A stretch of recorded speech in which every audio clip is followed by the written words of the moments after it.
Voilà un message particulièrement important sur un sujet qui a été complètement mis à l'abandon et qui est devenu la normalité depuis, je crois, plus de 50 ans, peut-être même plus, et qui concerne deux choses. La première, le délai d'inhumation en France, qui doit être au minimum de 24 heures, et également le problème des concessions dans les cimetières parisiens, la durée des concessions funéraires qui vont de 10 à 30 ou 50 ans, et c'est probablement même le cas dans, j'imagine, d'autres cimetières en France. Et ce message a été, pour information, envoyé. Cette demande a été envoyée à Monsieur Meher Habib par plusieurs fois depuis 2020 et il n'a jamais euh, répondu à aucune des demandes. Ce message est aussi à destination, même si je n'ai pas beaucoup d'attentes, à destination du grand ravin de France avec un V, également des autorités consistoriales et de toute personne, quelle qu'elle soit, qui a la capacité de faire changer cette législation et de modifier cela ou d'ajouter des textes supplémentaires pour pouvoir régler cette situation catastrophique qui ne semble pas vraiment concerner les soi-disant représentants de la communauté juive en France, mais c'est un autre débat. Alors je vais rentrer dans le vif du sujet. Entre parenthèses, je pense que personnellement, je pense que c'est une des raisons spirituelles pour lesquelles ce monsieur Habib n'a pas été réélu. Je pense que parmi toutes les choses que ce monsieur devait faire, je pense que ça c'était vraiment une chose capitale et importante plutôt que d'aller faire le pitre à la télévision et d'aller faire un Chilul Hashem, c'est-à-dire une neutralisation du nom de Dieu en public, et d'avoir contribué de cette manière à une montée, à une flambée de l'antisémitisme, même si on sait que les raisons ne sont pas uniquement liées à cela, mais qu'évidemment, le spectacle affligeant de monsieur Habib, qui a défendu l'indéfendable, a bien contribué à la situation qui est celle que les Juifs de France connaissent et avec lequel ils vont devoir maintenant composer, même si encore une fois tout est entre les mains de Dieu. Donc pour entrer dans le vif du débat, la première des choses c'est le délai d'inhumation en France. Alors le délai d'inhumation, il doit être compris entre 24 heures et 6 jours maximum. Alors voilà, selon les jours ouvrables, sont pris en compte dans ce délai les enterrements ne pouvant avoir lieu le dimanche ou les jours fériés. Et ce délai est fixé par l'article R 2213-33 du Code général des collectivités territoriales. Comme vous le savez par exemple, en Israël, et probablement dans beaucoup d'autres pays, il y a une chose qui est très importante, c'est d'enterrer les gens le même jour. Je voudrais vous expliquer ce que nous disent nos textes sacrés, c'est-à-dire le Zohar, Parashat est mort. On est dans la Daf Pechet Amoud Bet, page 88b. On a l'obligation, c'est même dans la Torah directement, on a l'obligation d'enterrer nos morts le plus rapidement possible et surtout, encore une fois, que la nuit ne passe pas sans que le mort n'ait été enterré. Et il dit ici deux choses. La première, c'est que c'est une souffrance terrible pour le mort, quel qu'il soit. Et la deuxième chose, c'est que c'est également une souffrance terrible pour le Kisei HaKavod. Alors on peut traduire ça par le siège de la gloire de Dieu. Il y a d'autres explications mystiques plus profondes. Sachez donc que lorsque on avait la capacité d'enterrer un corps, un juif, et qu'on ne l'a pas fait, qu'on a repoussé le lendemain pour des histoires de législation qui ne me semblent pas très claires, sachez que la douleur est double. La douleur est double pour pour le mort.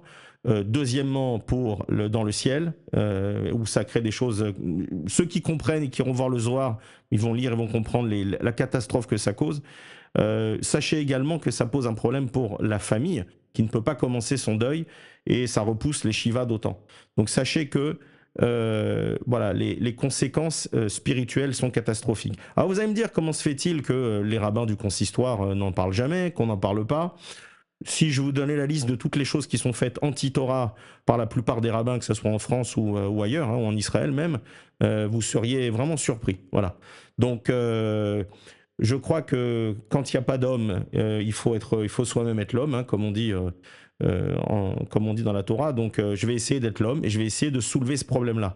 Donc on a cette loi que je viens de citer, d'accord. Il y a un nouveau législateur maintenant qui représente les Français et les Juifs qui sont en majorité, les Juifs français qui sont en grande majorité ceux qui sont en Israël. Et donc je demande à Madame Yadan, je lui demande de prendre ce dossier au sérieux.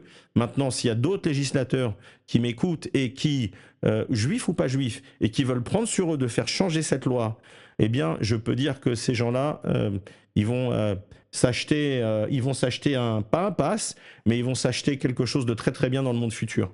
Donc, juifs ou pas juifs, alors pour les juifs maintenant qui sont au courant, qui n'ont rien fait, bien vous aurez à rendre des comptes là-dessus. Et j'espère qu'on ne vous fera pas de cadeau en haut. Je vous le dis franchement, à partir du moment où vous avez été informé.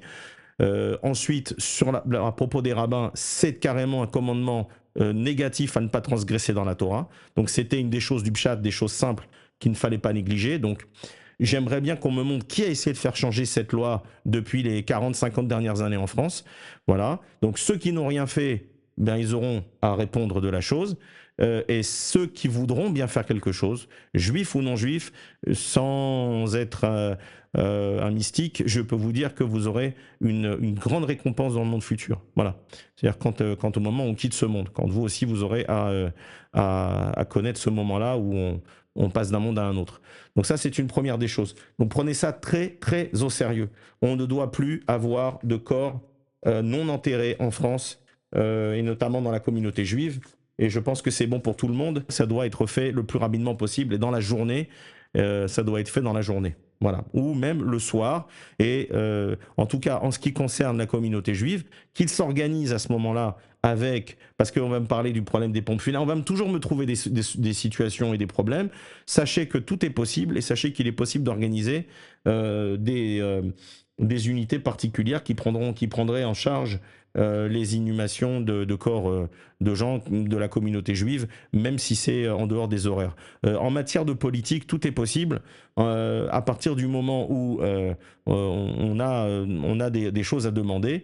On est souvent sollicité par les politiques pour leur donner nos voix. Eh bien, il faut savoir les monnayer de manière intelligente, pas en parlant d'argent, mais en faisant des choses qui sont en rapport avec la sainteté du peuple juif et en rapport avec ce qui est le mieux donc il faut savoir organiser tout cela et ne vous cachez pas derrière des raisons pseudo-politiques ou parce que quand vous savez demander quelque chose, vous savez l'obtenir de l'autre côté. Donc tout est possible, c'est juste un problème de motivation, mais apparemment c'est un problème qui ne motive pas vraiment ou qui n'intéresse pas vraiment le grand ravin de France, comme les récents problèmes qu'il y a eu au cimetière de Pantin, je crois, où on a eu des choses terribles qui se sont passées et ça a été étouffé très rapidement, comme si de rien n'était. Donc, de toutes les manières, j'attends rien du grand ravin de France, avec un V, parce que ce ne sont pas des gens qui luttent pour la Torah, que ce soit le CRIF ou les autres, on n'en attend rien non plus. Par contre, s'il y en a un qui veut se racheter, alors il ne se rachètera pas complètement, parce que pour se racheter, il faut faire tchouva, mais s'il veut avoir de la clémence du ciel, c'est clair qu'il faut prendre ce dossier très sérieusement en main. La deuxième chose dont je voulais parler, qui est toujours dans le même sujet, c'est le problème des concessions.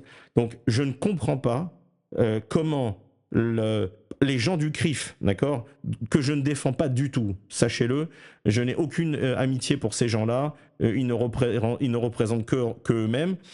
Mais la seule chose qu'ils ont, c'est qu'aujourd'hui, ils ont accès aux politiques. Donc, messieurs et mesdames du CRIF et de tous les organismes soi-disant représentant la communauté juive, puisque vous ne représentez que vous-même, puisqu'en fait, un vrai représentant de la communauté juive, comme ça l'a toujours été depuis Moshe Rabbeinu, depuis Moïse, c'est un érudit en Torah, ce sont les plus grands érudits en Torah, et vous êtes les plus réfractaires, les plus rebelles, les plus parasites du monde de la Torah.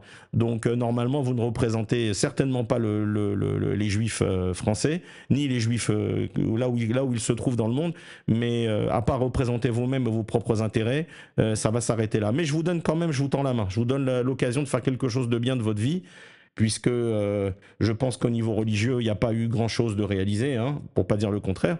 Donc on vous tend la main. Donc il est inadmissible, premièrement, qu'on ne soit pas interpellé par le fait qu'on puisse, en France, déterrer des cadavres, juifs ou pas juifs, après 10, 30, 40, 50 ans. C'est inadmissible. C'est inadmissible.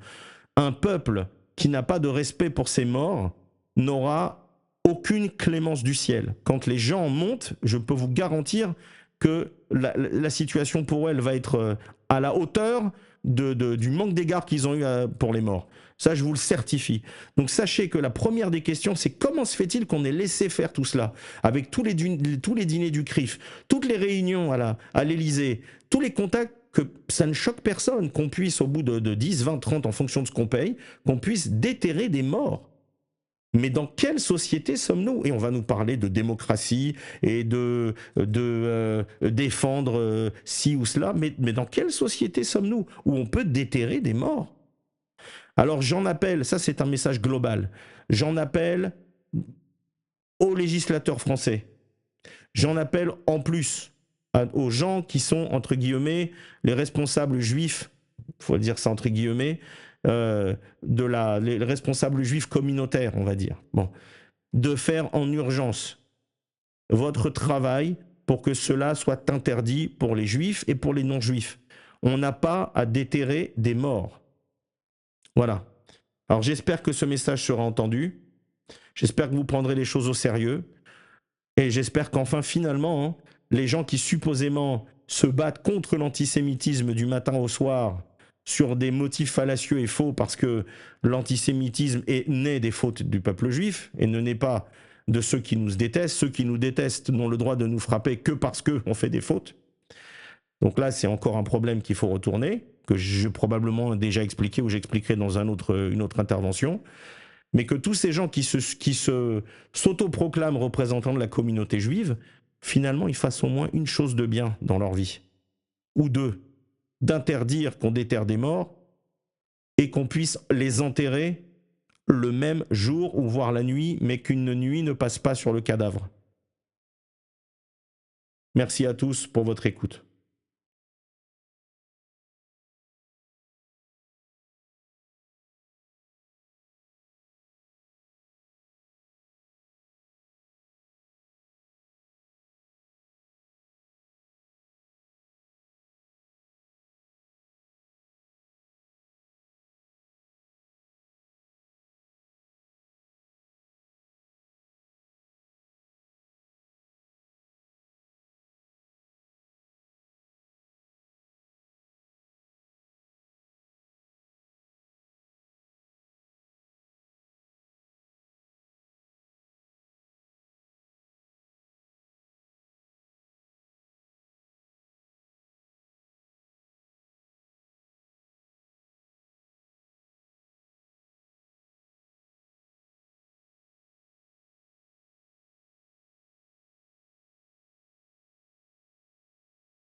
Le problème des concessions.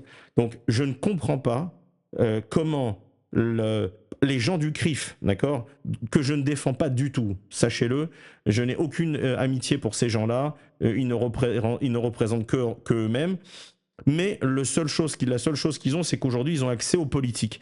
Donc, messieurs et mesdames du CRIF et de tous les organismes soi-disant représentant la communauté juive, puisque vous ne représentez que vous-même, puisqu'en fait, un vrai représentant de la communauté juive, comme ça l'a toujours été depuis Moïse, Moshe Rabbeinu, depuis Moïse, c'est un érudit en Torah, ce sont les plus grands érudits en Torah, et vous, vous êtes les plus, les plus réfractaires, les plus rebelles, les plus parasites du monde de la Torah. Donc, normalement, vous ne représentez certainement pas les juifs français, ni les juifs là où ils se trouvent dans le monde, mais à part représenter vous-même vos propres intérêts, ça va s'arrêter là. Mais je vous donne quand même, je vous tends la main, je vous donne l'occasion de faire quelque chose de bien de votre vie, puisque je pense qu'au niveau religieux, il n'y a pas eu grand-chose de réalisé, hein, pour pas dire le contraire. Donc on vous tend la main. Donc il est inadmissible, premièrement, qu'on ne soit pas interpellé par le fait qu'on puisse en France déterrer des cadavres, juifs ou pas juifs, après 10, 30, 40, 50 ans. C'est inadmissible. C'est inadmissible. Un peuple qui n'a pas de respect pour ses morts n'aura aucune clémence du ciel. Quand les gens montent, je peux vous garantir que la situation pour elle va être à la hauteur du manque d'égard qu'ils ont eu pour les morts. Ça, je vous le certifie. Donc sachez que la première des questions, c'est comment se fait-il qu'on ait laissé faire tout cela, avec tous les dîners du CRIF, toutes les réunions à l'Élysée, tous les contacts, que ça ne choque personne, qu'on puisse, au bout de 10, 20, 30, en fonction de ce qu'on paye, qu'on puisse déterrer des morts. Mais dans quelle société sommes-nous? Et on va nous parler de démocratie et de défendre ci ou cela, mais dans quelle société sommes-nous où on peut déterrer des morts?